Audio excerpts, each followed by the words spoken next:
नमस्कार। आइए सुनते हैं डॉक्टर अनीता राठौड़ जी द्वारा लिखी गई कहानी संस्कारी। यह क्या मम्मा, आज फिर आपने लंच बॉक्स में आलू का पराठा रख दिया। अभी ने अंदर आते ही बैग सोफे पर पटक दिया और बुनबुनाते हुए कमरे में चली गई। सॉरी बेटा, कहते हुए सुधा जी भी उसके पीछे चले गई। यह देखकर ड्राइंग रूम में बैठी दोनों पड़ोसन श्यामा और गीता आपस में बोल पड़ी। बड़ी अजीब है सुधा की बेटी, यह भी नहीं देखा कोई बैठा है, कम से कम उनका तो लिहाज कर लेती। ऐसी जिद्दी और नकचड़ी लड़कियां ही ससुराल में एडजस्ट नहीं कर पाती। यहाँ तो सुधा इसके नखरे सह रही है, सास थोड़ी सहेगी। तभी सुधा जी आ गई तो वे दोनों चुप हो गई। वे चलने लगी तो सुधा जी बोले, प्लीज़ आप लोग थोड़ी देर और बैठिए ना, मैं गैस पर चाय का पानी चढ़ाकर आई हूँ। बस अभी कपड़े बदल ले, फिर उसकी पसंद की अदरक वाली चाय और प्याज के गरम गरम पकौड़े बनाऊंगी। उसका मूड भी ठीक हो जाएगा और हम सब एक साथ चाय और पकौड़ों का आनंद भी उठा लेंगे। नहीं नहीं सुधा जी, हम तो चलते हैं, आप अभी का मूड ठीक करो, हम फिर कभी चाय पीने आ जाएंगे। थोड़े व्यंग्यात्मक स्वर में कहते हुए वह दोनों वहाँ से निकल पड़ी। सुधा जी अभी के साथ अभी महीना भर पहले ही इस कॉलोनी में शिफ्ट हुई हैं। दोनों अकेले रहती थी, आसपास किसी से मिलजुल भी नहीं कर पाती थी। अभी सुबह 9 बजे ऑफिस निकल जाती थी। उसके बाद सुधा जी घर का काम निपटा कर अपना लेखन कार्य करती थी। वह लेखिका थी, उन्हें पढ़ने का भी शौक था। पास पड़ोस की महिलाओं ने सोचा कि यह नई पड़ोसन काम वाली बाई के बारे में पूछने के लिए तो आएगी ही, लेकिन सुधा जी को बाई की जरूरत ही नहीं थी। एक तो उनका फ्लैट छोटा था, फिर दो लोगों के बीच ज़्यादा काम भी नहीं था। दोनों मिलजुल कर काम निपटा लेती। 15 दिन बीत गए तो उन महिलाओं के सब्र का बांध टूट ही गया। सुश्यामा, गीता और कविता पहुंच ही गई उनके यहाँ, उनकी निजी जीवन की जानकारी लेने और मेल मिलाप बढ़ाने। नाम आदि पूछने की औपचारिकता पूर्ण हो चुकी थी। उनके बीच थोड़ी बहुत आना जाना भी शुरू हो गया था। लेकिन सुधा जी किसी के यहाँ नहीं जा पाती थी, क्योंकि उनके पास एक तो वक्त नहीं था, दूसरे सास बहू जेठानी देवरानी की बुराई भलाई करने में उन्हें बिल्कुल भी रुचि नहीं थी। और उन महिलाओं की बातचीत का मुख्य विषय यही होता था। अभी देखने में बहुत खूबसूरत और आकर्षक थी। जब वह तैयार होकर ऑफिस के लिए निकलती तो सभी उसे घूर घूर कर देखती। सबकी नज़र में अभी जिद्दी, नकचड़ी और संस्कारहीन लड़की थी। इसलिए वे सब अक्सर सुधा जी से कहते, सुधा जी प्लीज़ बुरा मत मानिएगा, अभी को अच्छे संस्कार दीजिए, कुछ मैनर्स सिखाइए। आप तो इसकी हर बात मानती हैं, सिर पर चढ़ा रखा है आपने। कल को दूसरे घर जाएगी तो सास थोड़ी ही इसके नखरे उठाएगी। सारा दोष आप पर ही आएगा कि आपने इसे अच्छे संस्कार नहीं दिए हैं।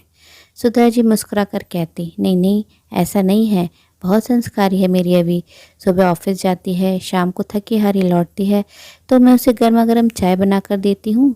चाय पीते ही उसकी थकान उड़न छू हो जाती है और गुलाब से खिल जाती है वह। एक चाय के बदले वह मुझ पर ढेर सारा प्यार लौटाती है। यह क्या कम है? फिर हम दोनों मिलकर अपना मनपसंद खाना बनाते हैं, साथ में खाते हैं। वह अपने ऑफिस की सारी बातें शेयर करती है, मैं भी अपनी रचनाओं के बारे में उससे डिस्कस करती हूँ। कभी कभी वह मुझे लिखने के लिए नई और रोचक जानकारियाँ देती है।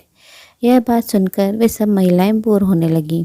सुधा जी की बात बीच में काटकर गीता बोल पड़ी, और अभी के पापा, वह 1 साल के लिए कंपनी के काम से अमेरिका गए हैं। इधर श्यामा के बेटे समर का दिल खूबसूरत अभी पर आ गया। उसे अपने लिए अभी जैसी स्मार्ट और जॉब वाली लड़की चाहिए थी। वह स्वयं भी आकर्षक होने के साथ साथ एक बहुराष्ट्रीय कंपनी में अच्छे पद पर कार्यरत था। उसने अभी का जिक्र अपनी माँ श्यामा जी से किया था। श्यामा जी को अभी पसंद तो थी, लेकिन उसकी आदतें पसंद नहीं थी। उसे नौकरी वाली खूबसूरत बहू तो चाहिए थी, लेकिन घर के कामकाज करने के साथ साथ सास की गुलामी करने वाली बहू की भी तलाश थी, और अभी उनके इन मापदंडों पर खरी नहीं उतर रही थी। वह नहीं चाहती थी कि अभी उनकी बहू बने, लेकिन समर ने जिद पकड़ ली थी। आखिर एक दिन बेटे की जिद और उसके दबाव में आकर वह इस बारे में बात करने अपनी सहेलियों के साथ सुधा जी के घर पहुंच ही गई। सुधा जी, क्षमा चाहती हूँ, आज रविवार के दिन अचानक आना हुआ। आप बहुत व्यस्त होंगी और अभी भी घर पर होगी। नहीं नहीं, आज हम बिल्कुल फ्री हैं, मौज मस्ती के मूड में हैं। क्योंकि अभी आज अपना फेवरेट क्रिकेट मैच देख रही है। एक बॉल तक नहीं छोड़ती है। मैच देखने की बेहद शौकीन है।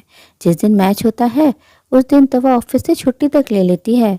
तभी अंदर से अभी की ताली बजाते हुए खुशी से भरपूर आवाज आई, कोहली का छक्का। इसी बात पर मम्मा प्लीज एक कप अदरक वाली चाय हो जाए। ओके बेटा, अभी बनाती हूँ। अगर दूसरे साइड से धोनी भी छक्का लगा दे तो फिर साथ में प्याज के पकौड़े भी बना दूंगी, सुधा जी ने हंसते हुए जोर से कहा। तो श्यामा जी से ना रहा गया। सुधा जी, आप बुरा न माने, आपने अभी को कुछ ज़्यादा ही आज़ादी दे रखी है। लड़की है, कल को शादी होगी, क्या इस तरह पूरे दिन ससुराल में मैच देखती रहेगी और हर चौके छक्के पर उसके साथ चाय पकौड़े खिलाती रहेगी? श्यामा जी, रिश्तों में आज़ादी और बंधन कहाँ से आ गए? अगर मैं अभी की भावनाओं का ख्याल रखती हूँ तो वह भी मेरे जज्बात का पूरा सम्मान करती है, मेरी परवाह करती है, मेरे स्वास्थ्य की, मेरे मन, इच्छाओं और शौक़ की। मैं कभी कभी पढ़ते लिखते वक्त इतना खो जाती हूँ कि वह चाय वगैरह मेरे पास आकर मेरे बिना मांगे ही रख जाती है। हमेशा मुझे लिखने के लिए उत्साहित करती रहती है। ऑफिस से छुट्टी लेकर मुझे विश्व पुस्तक मेले में ले जाती है। घरेलू कामकाज में भी बराबर मेरी मदद करती है। यह तो उसका कर्तव्य है, श्यामा तपाक से बोली। अगर यह उसका कर्तव्य है तो उसको यह हक नहीं है कि वह मुझसे शादी का चाय मांग सके, मुझसे गुस्सा कर सके, मुझसे रूठे? सुधा जी, देखो, आप जो कह रही है ना वह सब ठीक है, लेकिन ये चोचले और नखरे सिर्फ माँ ही उठाती है, सास नहीं। श्यामा हाथ नचाते हुए व्यंग्यात्मक स्वर में बोली। अरे, उस दिन कैसे आप पर गुस्सा कर रही थी कि आज फिर आलू का पराठा रख दिया, तो क्या हो गया? गलती मेरी ही थी ना। मैंने एक दिन पहले भी आलू का पराठा रख दिया था और याद नहीं रहा, दूसरे दिन भी रख दिया। श्यामा जी, सच तो यह है कि जब बच्चियां गुस्सा होती हैं तो बहुत क्यूट लगती हैं, ढेर सारा प्यार आता है उन पर। जब अभी गुस्सा होती है तो मैं उसे छेड़ती हूँ, अभी तुम तो गुस्से में पहले से और भी ज़्यादा खूबसूरत लग रही हो। यह सुनकर वह हंस देती है और लाड से गले लगकर कहती है, thanks mama, love you so much. सच, उस समय ऐसा लगता है जैसे ममता के मामले में मुझसे धनी और कोई नहीं है। फिर भी आज तो आप पूरा दिन बंद ही गई ना कुछ लिख पाएंगी ना कुछ पढ़ पाएंगी। अरे, ऐसा कुछ नहीं है। आज सुबह जल्दी ही हम दोनों ने मिलकर सारे ज़रूरी काम कर लिए, ब्रेकफास्ट भी कर लिया। दोपहर में सिर्फ खिचड़ी खाएंगे और रात को डिनर के लिए बाहर जाएंगे।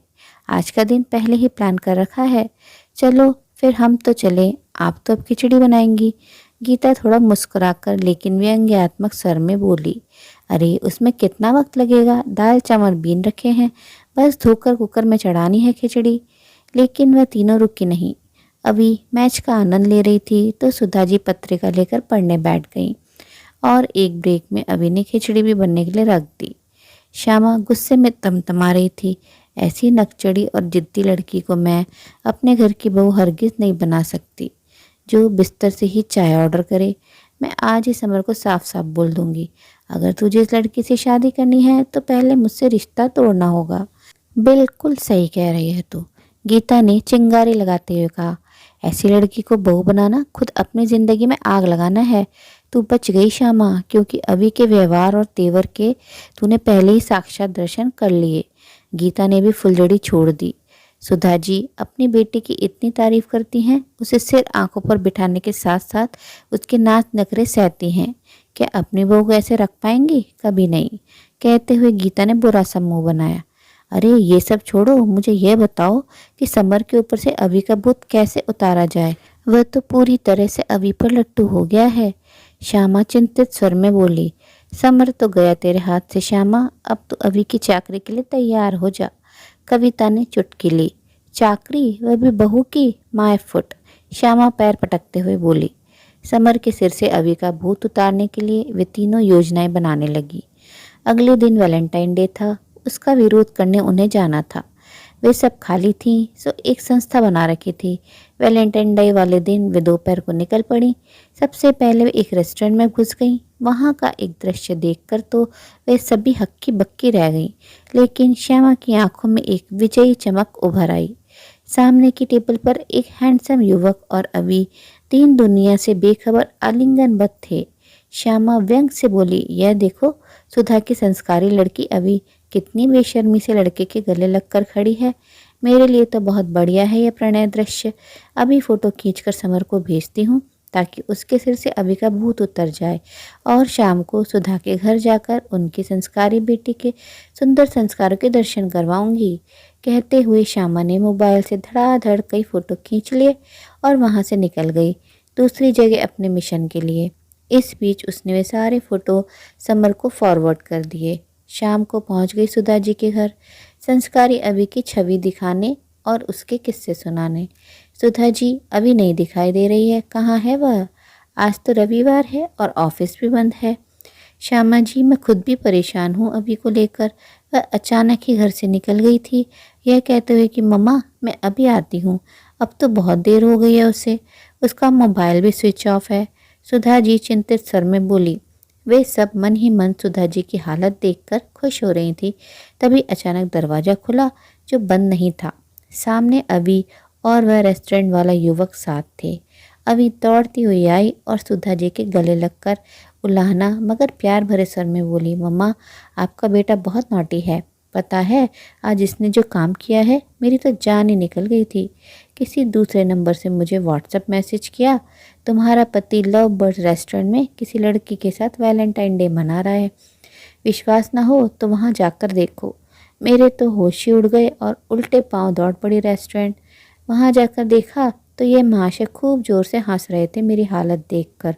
लेकिन अमन तू तो 16 को आ रहा था, आज कैसे? सुधा ने आश्चर्य से पूछा। मम्मी मुझे आना तो 14 तारीख को ही था, लेकिन इस वैलेंटाइन डे पर आपकी बहू को सरप्राइज़ देने के लिए मैंने झूठ बोला था कि मुझे 16 को आना है। अमन शरारत से मुस्कुराया। यू चीटर, मेरी तो जान ही निकल गई थी, तुझे छोड़ूंगी नहीं, कहते हुए अभी उसकी छाती पर हौले हौले प्यार भरे मुक्के बरसाने लगी। फिर सुधा जी से बोली, प्लीज़ मम्मा आप जल्दी से तैयार हो जाइए। पहले ढेर सारी शॉपिंग, मूवी, फिर डिनर और हाँ प्लीज़ अपने बर्थडे पर मेरी दी हुई जीन्स और टॉप ही पहनिएगा, उसमें आप एकदम ब्यूटीफुल नज़र आती हैं।